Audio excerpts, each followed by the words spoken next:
Hello, beautiful, wonderful people. This is Milena.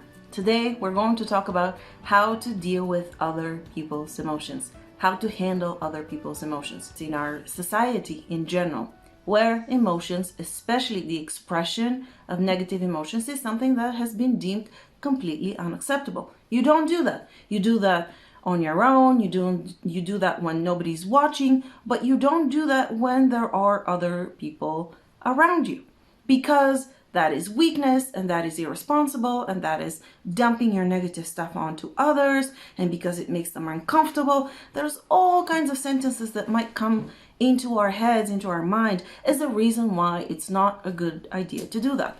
And of course, whenever it so happens that we express emotion in front of another person, that is a type of negative emotion where we break down, we shed a tear, we get upset, what do?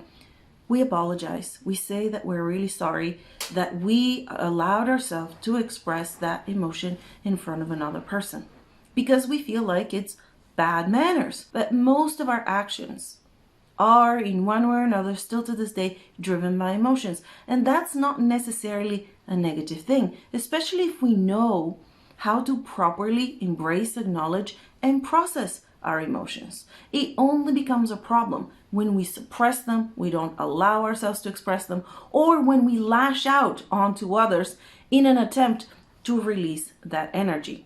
But other than that, that is a natural occurring thing that is here to enhance our experience of life. When somebody expresses emotion and we're so trained ourselves to suppress it, and we expect them to suppress it too, that when somebody does express that emotion in front of us, even if it's a young child, we immediately feel some sort of a negative feeling. So what are the things that we do? We start feeling uncomfortable, and we start feeling like we need to fix it for them, or we need to give them advice and tell them what to do, or we simply feel super uncomfortable and we try to direct their attention to something positive, or to minimize whatever it is that they're feeling, or to minimize the reason that they're feeling that way. Or another thing that we do is we start validating the reason why they feel that way. Oh yeah, that jerk, how could he? How dare he? And we feel like in that sense, we are actually helping, because we are compassionate beings. But all of those steps are actually not really helping the person. And when we don't know what to do, when we don't know how to handle the emotion, one of the easiest things to do, and one of the best things to do first, is just hold space for them to express the emotion that they're feeling. Whatever it is, allow it to come out.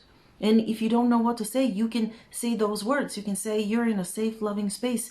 Allow it to come out. It's okay. And sometimes this is all that is necessary, all that we need to do.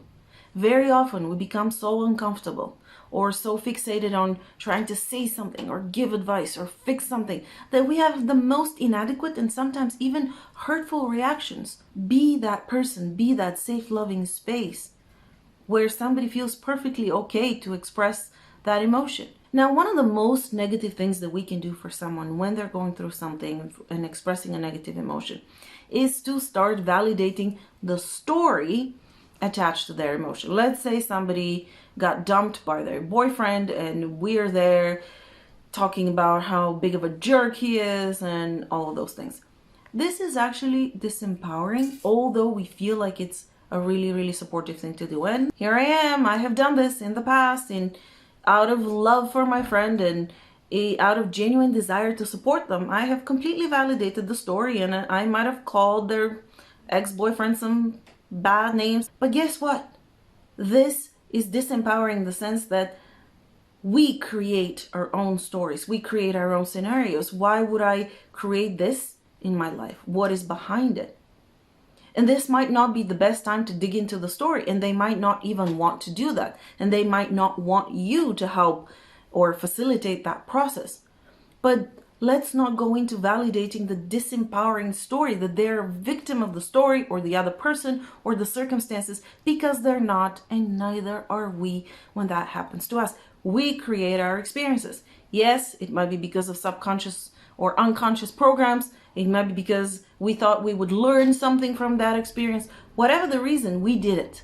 Whereas the power lies into why would I create this into my experience? How can I benefit from it? Are there any beliefs? Are there any programs that I might want to release? And now that is powerful and that is beneficial. Don't say, I know how you feel, because very often we don't know how somebody feels, but we can say, I feel you. How is that different? It means I'm connected to you.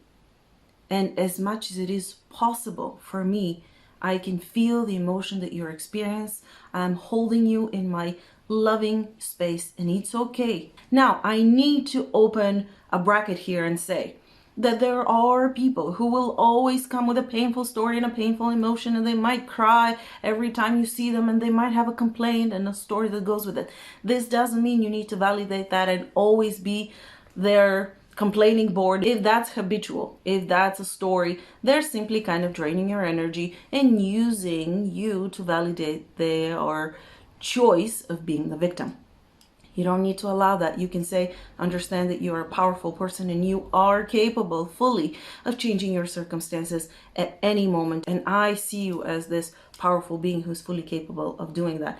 And one of my personal superpowers is to hold that loving, non-judgmental space for the process of deep trauma and emotions and stories like that, and also helping you pinpoint what the underlying program is, the underlying story, so that you can become aware of it and release it. So if you need help with that, book a session at askmilena.com. Don't forget to subscribe to my newsletter as well as the channel, and click on the bell so that you can get notified of all future videos. They come out on Friday. I'll see you then. Bye bye.